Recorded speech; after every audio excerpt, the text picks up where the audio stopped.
In the name of God, our Maker, Redeemer, and Sustainer. Amen.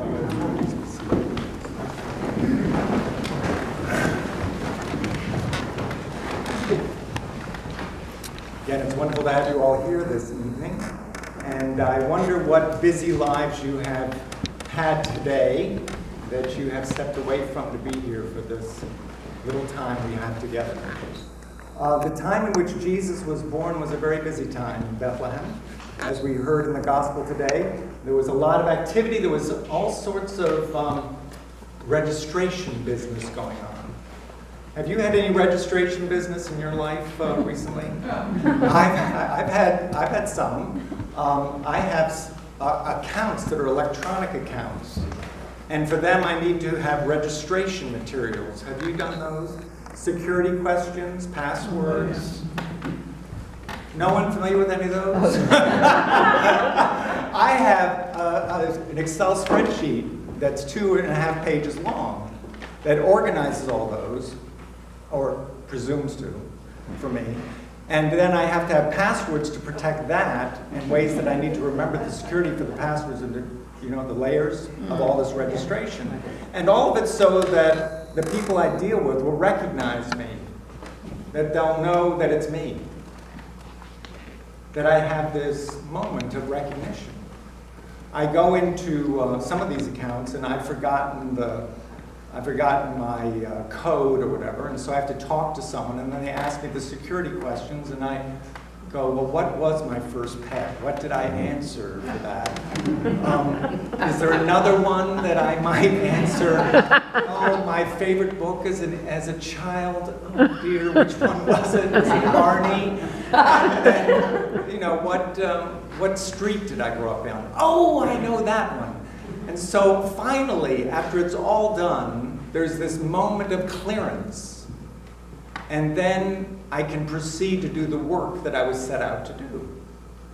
But when that happens, when I finally get past that threshold, it is only that something more is allowed for me to be done. That I get to go the next step in a process, and it just goes on and on and on.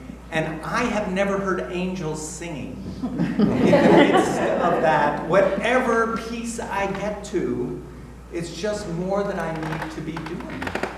And it goes on and on and on. And tonight, we heard about something happening in the midst of all that busyness of registration, of people trying to get it figured out. Now, what do I do now? Because I'm supposed to be registered for Caesar in my place of birth, of the hometown of my family, and blah, blah, blah, and working it all out. And in the midst of all of that, in the midst of all the necessary stuff that needed to be done, that had brought Joseph and Mary to be where they were, in the midst of that, there is this birth. And then angels are appearing on a hillside, singing to shepherds, ultimately, about this birth. In the midst of all of the busyness, something is occurring that brings angels to shepherds on a hillside. Something opens. And they are drawn to be with this child. And we have lots of creches in this parish. One's here. There are 3 others tucked away in the hallway. But in all of them, there is this circle of adoration and of stillness. Of course, they're carved figures, so they're not going to move. But there's this, they're there to symbolize and to represent and to draw us into a moment of stillness and of peace and of recognition. Not only that we would recognize the Christ child, but that we would be recognized by the Christ child. That we would know ourselves to be known. And we would know the one who knows us.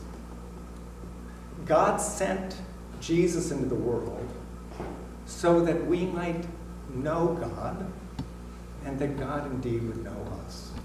That we would be most fully God's sons and daughters. And that is known not just by not just by achieving or by processing or by doing, as worthy as all those things are, but by finding in the midst of all of our doing that we are known and that we know. That there's an understanding that is more than of the mind, and it's more than just of the heart. It is something of our very being that just knows the one who loved us enough to give us life, and who in giving us life has given us the ability to love the one who gives us life. That we are known and that we know. And there is that stillness of recognition, that knowing that love not only exists, but that we participate in it. We participate in it by being loved, and we participate in it by loving in return. And that essential relationship with the one who created us flows into the other relationships of our lives. And then in the midst of all of our busyness, there can be moments of recognition, of loving recognition of other, and of knowing ourselves to be recognized and known as well. It's a beautiful, rare thing. It was that beautiful, rare thing in the midst of a busy, Caesar-driven activity. But it is possible for you and for me. It's very possible indeed.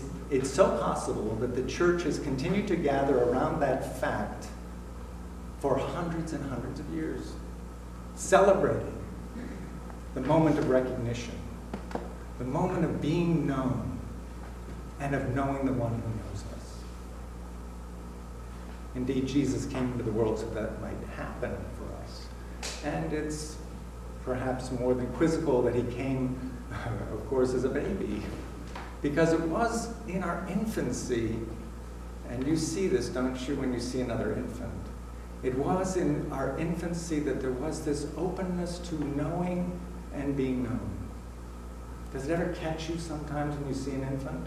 It just awakens again, and you know that beauty of openness, not only in the other, but in yourself. It's awake. And that sort of knowing, that understanding, allows us to endure a lot of the registration issues that all of us get caught into. It's what makes life worth living. It's what allows us to endure life when life is hard. That we know ourselves to be loved, and we know ourselves to be sources of love, and that we can move into the world with that awareness. So this Christmas, I trust that we'll all be awakened in all of us, that awareness, that we have been loved, and that we are called to be those who love.